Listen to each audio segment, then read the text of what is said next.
salam sejahtera buat kita semua, salam sehat dan salam budi luhur. Baiklah, pada video pembelajaran kali ini, pada mata kuliah perancangan basis data, pada pertemuan ke-7, saya akan membahas tentang studi kasus ya, yang sudah diberikan atau tugas yang sudah diberikan sebelumnya. Nah, pada latihan ada dua dokumen, yaitu dokumen bukti penyetoran simpanan dan dokumen bukti penarikan simpanan. Nah, di bukti penyetoran simpanan di sini ada nomor store, tanggal store, nomor anggota, nama anggota, kemudian ada tabel untuk nomor simpanan, nama simpanan, dan jumlah simpanan. Kemudian untuk dokumen bukti penarikan simpanan di sini ada nomor tarik, tanggal tarik, nomor anggota, nama anggota, kemudian ada tabel yang berisi kolom nomor simpanan, nama simpanan, dan jumlah penarikan. Asumsinya, pertama, setiap anggota dapat memilih lebih dari satu bukti penyetoran simpanan, dan satu bukti penyetoran simpanan dimiliki oleh satu anggota. Kedua, setiap anggota bisa mendapatkan lebih dari satu bukti penarikan simpanan, dan satu bukti penarikan simpanan hanya didapat oleh satu anggota. Selanjutnya, kita masuk ke analisis dokumen ya. Untuk analisis dokumen, pada dokumen 1 bukti penyetoran simpanan, kita dapat nomor store sama tanggal store ya. Dapat nomor store sama tanggal store di sini ya. Kemudian bukti penyetoran ya, ada no store, tanggal store ya di bukti penyetorannya. Kemudian ada nomor anggota ya sama NM anggota. Nah, nomor anggota sama NM anggota di sini ya, di nomor anggota sama nama anggota itu masuk ke entitas anggota ya. Entitas anggota, nomor anggota, NM anggota. Kemudian ada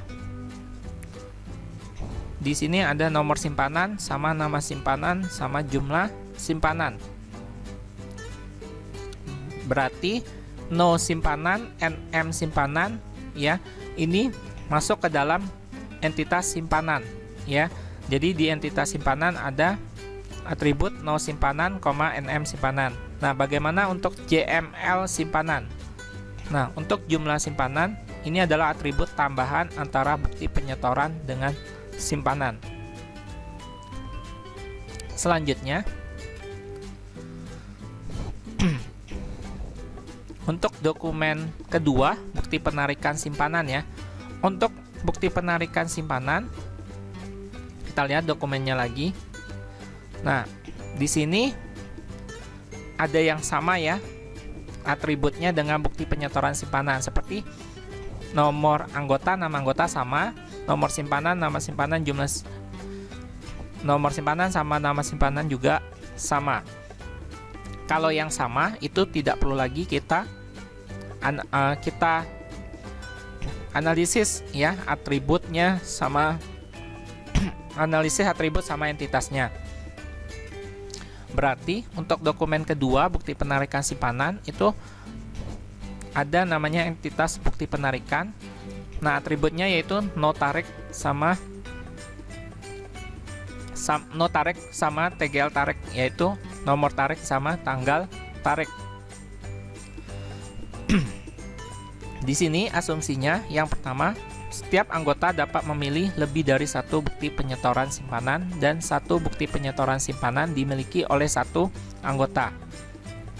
Kedua, setiap anggota bisa mendapatkan lebih dari satu bukti penarikan simpanan dan satu bukti penarikan simpanan hanya didapat oleh satu anggota. Selanjutnya, ini adalah entity relationship diagram ya. Jadi kita akan membuat IRD ya. Berarti tadi ada entitas bukti penyetoran, anggota, simpanan, dan bukti penarikan. Jadi ada 4 entitas ya di sini, yaitu anggota, bukti penyetoran, simpanan, dan bukti penarikan. Nah, setelah kita membuat entitas, kita akan menentukan relasinya. Berarti anggota miliki bukti penyetoran isi simpanan. Simpanan punya bukti penarikan. Anggota dapat bukti penarikan. Nah, kita juga sudah membuat 4 relasi ya. Selanjutnya kita akan memasukkan atribut pada setiap entitas. Nah, atributnya tadi sesuai dengan analisis dokumen kita. Sebelumnya kita sudah menganalisis dokumen 1 ya. Atribut apa aja masuk ke entitas apa aja, kemudian dokumen 2 juga ya. Nah, di sini untuk entitas anggota itu atributnya adalah nomor anggota ya, ini primary key digaris bawahi, kemudian ada NM anggota. Kemudian untuk entitas bukti penyetoran atributnya no store ya, primary key-nya digaris bawah. Kemudian ada TGL store. Selanjutnya untuk simpanan ya, atributnya yaitu no simpanan, primary key-nya digaris bawah, kemudian NM simpanan. Kemudian untuk entitas bukti penarikan atributnya no tarik ya, digaris bawah, yaitu primary key-nya, kemudian TGL tarik. Nah, setelah kita meletakkan atribut pada entitas sesuai dengan analisis dokumen kita, selanjutnya kita menentukan tingkat cardinality. Nah, kita tentukan satu anggota memiliki banyak bukti penyetoran ya. Kemudian satu bukti penyetoran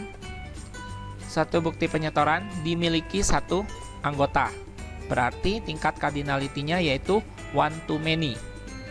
Selanjutnya, satu bukti penyetoran mengisi satu simpanan. Satu simpanan diisi satu bukti penyetoran mengisi banyak simpanan ya. Kemudian satu simpanan mengisi banyak bukti penyetoran. Berarti tingkat cardinality-nya yaitu many to many, MN.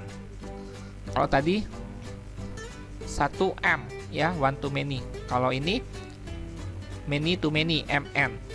Selanjutnya, simpanan punya bukti penarikan. Nah, kita lihat satu simpanan punya banyak bukti penarikan. Satu bukti penarikan dipunyai banyak simpanan.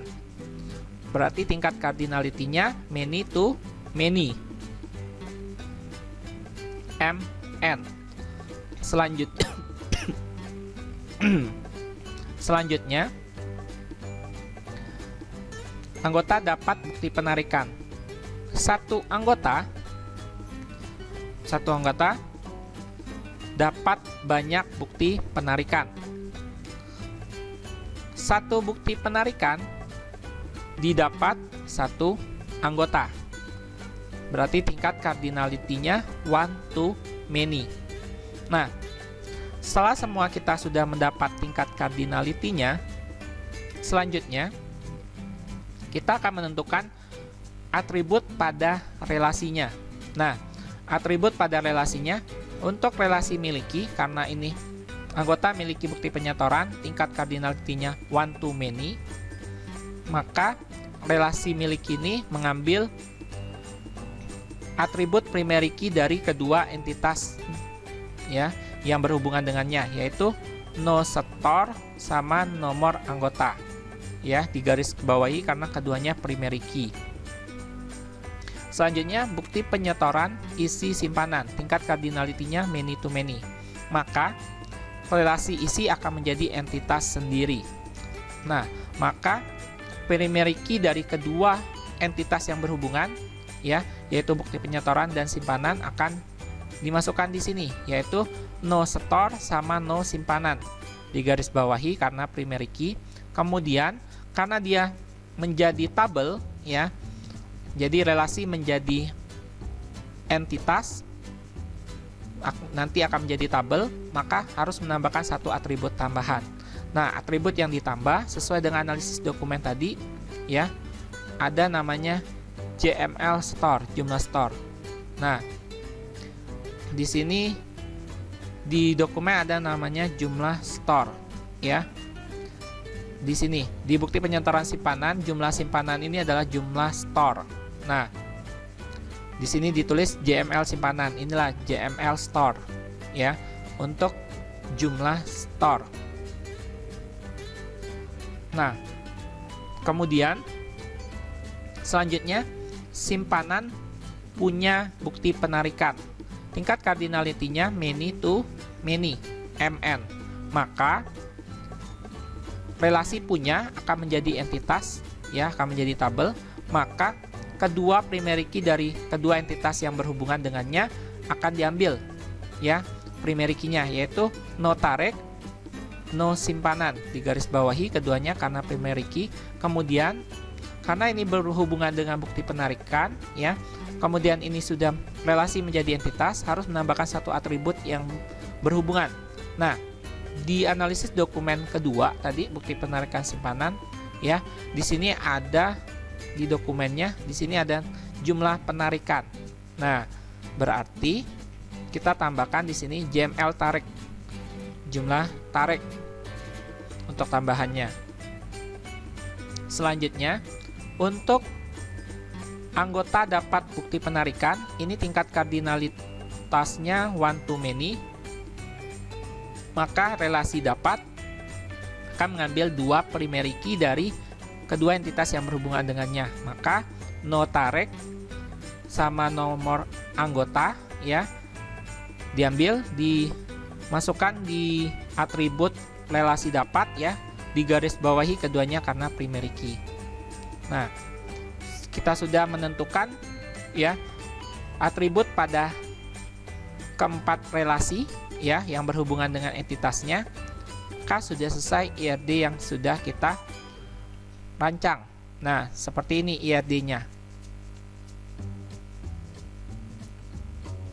Selanjutnya, setelah kita membuat IRD, Entity Relationship Diagram, selanjutnya kita akan membuat transformasi IRD ke LRS. Nah, jadi IRD yang sudah buat, kita akan buat pengkategorian atau pengklasifikasiannya, atau kita buat kotaknya. Nah, berarti kita akan menentukan untuk membuat menjadi tabel. Nah, membuat menjadi RS kemudian menjadi tabel. Nah, kita lihat tingkat cardinality-nya, anggota miliki bukti penyetoran. Tingkat cardinality-nya one to many. Maka relasi ikut entitas yang many. Berarti kotaknya seperti ini. Dikotakin ya, kotak relasi miliki dan entitas bukti penyetoran. Kemudian anggota dikotakkan sendiri. Kemudian bukti penyetoran isi simpanan. Tingkat kardinalitasnya many to many. Maka relasi isi menjadi entitas, maka isi dikotakkan sendiri ya. Untuk entitas isi dikotakkan sendiri. Kemudian untuk entitas simpanan dikotakkan sendiri juga. Selanjutnya, simpanan punya bukti penarikan. Tingkat kardinalitasnya many to many. Maka semuanya dikotakkan sendiri. Simpanan sudah dikotakkan tadi, berarti sekarang relasi punya yang akan menjadi entitas kita kotakkan sendiri. Kemudian sebelum kita mengotakkan bukti penarikan, kita lihat dulu anggota dapat bukti penarikan. Tingkat kardinalitasnya one to many. Maka relasi dapat ikut entitas yang many, yaitu entitas bukti penarikan. Maka kotaknya dikotakkan yaitu relasi dapat dan entitas bukti penarikan kotaknya. Untuk entitas anggota sudah dikotakkan di awal, jadi tidak perlu dikotakkan. Maka sekarang kita sudah dapat 1, 2, 3, 4, 5, dan 6. kita sudah mendapat 6 kotak ya, 6 kotak transformasi IRD ke LRS. 6 kotak ini akan menjadi LRS. Nah, oke, selanjutnya kita masuk ke LRS. LRS itu kepanjangannya yaitu Logical Record Structure. Nah, tadi ada 6 kotak ya dari transformasi IRD ke LRS, berarti LRS-nya ada 6 juga. 1, 2, 3, 4, 5, 6. Nah, untuk pembuatan LRS ini mengacu pada transformasi IRD ke LRS. Jadi, acuan kita dari transformasi IRD ke LRS ini ya. Nah, pertama ada LRS anggota. Nah, jadi kalau di LRS nama entitasnya itu di luar kotak penulisannya. Nah, kemudian atributnya di dalam kotak. Jadi LRS anggota atributnya ada nomor anggota di garis bawah karena primary key. Kemudian ada NF anggota. Kemudian ada LRS bukti penyetoran. Bukti penyetoran ada atribut no store di garis bawahi karena primary key. Kemudian ada TGL store, kemudian ada nomor anggota. Nah, kenapa ada nomor anggota? Karena anggota berhubungan dengan bukti penyetoran. Maka primary key pada anggota ya, nomor anggota ini akan dimasukkan ke dalam LRS bukti penyetoran. Jadi di sini tambahkan nomor anggota. Selanjutnya di LRS isi ya. LRS isi ini adalah relasi isi yang menjadi entitas karena tingkat cardinality-nya many to many. Nah, berarti di sini di dalamnya ada no store di garis bawah, no simpanan di garis bawah. No store ini didapat dari LRS bukti penyetoran. No store-nya dimasukkan ke dalam LRS isi. Kemudian no simpanan didapat dari LRS simpanan. Nah, dimasukkan primary key no simpanan ya, dimasukkan ke dalam LRS isi. Kemudian ada atribut JML store. Selanjutnya ya, setelah isi itu ada LRS simpanan. Nah, LRS simpanan ini ada atribut no simpanan, ini di garis bawahi karena primary key. Kemudian ada NM simpanan. Nah, selanjutnya ada entitas bukti penarikan. Ya, bukti penarikan di sini ada atribut no tarik sama TGL tarik ya, sama nomor anggota. Nah, nomor anggota di sini dimasukkan dari LRS anggota. Jadi karena anggota berhubungan dengan bukti penarikan, maka primary key pada LRS anggota yaitu nomor anggota, atributnya dimasukkan ke dalam atributnya LRS bukti penarikan nomor anggota. Berarti nomor anggotanya masuk ke sini ya. Kemudian karena tingkat kardinalitas bukti penarikan punya simpanan many to many, maka relasi punya menjadi entitas, maka ada LRS punya di sini. Nah, LRS punya ini mengambil ya kedua primary key dari kedua LRS yang berhubungan dengannya. Berarti LRS bukti penarikan dan simpanan berhubungan dengan punya. Maka atribut primary key dari LRS bukti penarikan nomor tarik ya diambil, dimasukkan ke dalam atributnya LRS punya, no tarik, garis bawah. Kemudian primary key atribut simpanan, no simpanan diambil ya, dimasukkan ke LRS punya, no simpanan di garis bawahi. Nah, jadi kedua primary key dari LRS bukti penarikan dan simpanan sudah dimasukkan ke dalam LRS punya. Kemudian ditambahkan satu atribut ya, atribut tambahan karena dia many to many. Nah, tambahkan atribut JML tarik. Nah, inilah RRS yang berhasil kita buat ya, berdasarkan hasil transformasi IRD ke LRS. Maka dari transformasi IRD ke LRS kita mendapat 6 kotak. Maka di LRS kita mendapatkan 6 LRS ya. Ada 6 LRS. Selanjutnya, setelah kita membuat logical record structure atau LRS, selanjutnya kita akan membuat tabel atau relasi. Nah, untuk tabel atau relasi ya, kita buat berdasarkan dari LRS yang sudah ada. Nah, pertama kita akan membuat tabel anggota. Nah, untuk tabel anggota ya, kita lihat di LRS di sini ya, LRS anggota ada 2 atribut, yaitu nomor anggota dan NM anggota. Berarti di tabel anggota ya, tabel anggota kemudian kita buat tabelnya. Di sini ada nomor anggota ya, itu adalah PK. PK adalah primary key ya, adalah kunci utama yang unik. Nah, selanjutnya NM anggota. Selanjutnya kita lihat lagi ada LRS bukti penyetoran. Di sini ada no store, toggle store, nomor anggota. Berarti kita buat tabel bukti penyetoran. Ada no store, ini adalah primary key ya. Kemudian ada toggle store, kemudian ada nomor anggota. Nah, nomor anggota ini kita dapat dari tabel anggota atau LRS anggota. Nah, nomor anggota di sini menjadi FK, foreign key ya, kunci asing. Karena nomor anggota dia PK-nya dimiliki oleh tabel anggota. Pada saat di tabel bukti penyetoran dia menjadi FK, foreign key. Nah, selanjutnya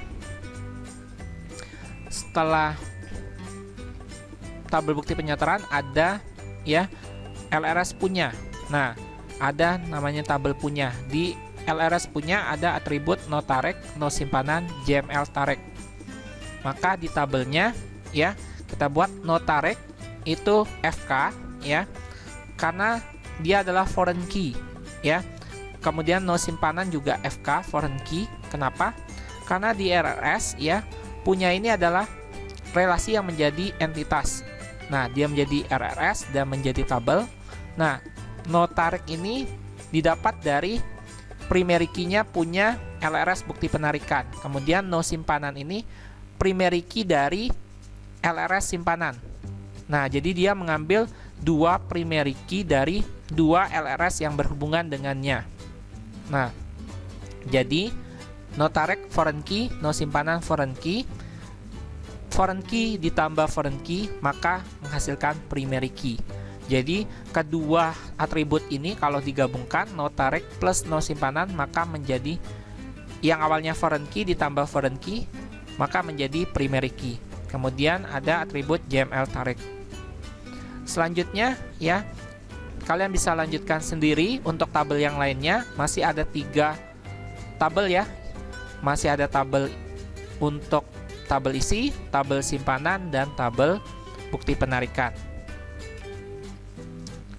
Baiklah, sekian materi pada video pembelajaran kali ini. Semoga bermanfaat untuk kita semua. Sampai ketemu pada video pembelajaran berikutnya. Jangan lupa like, share, komen, dan subscribe video ini.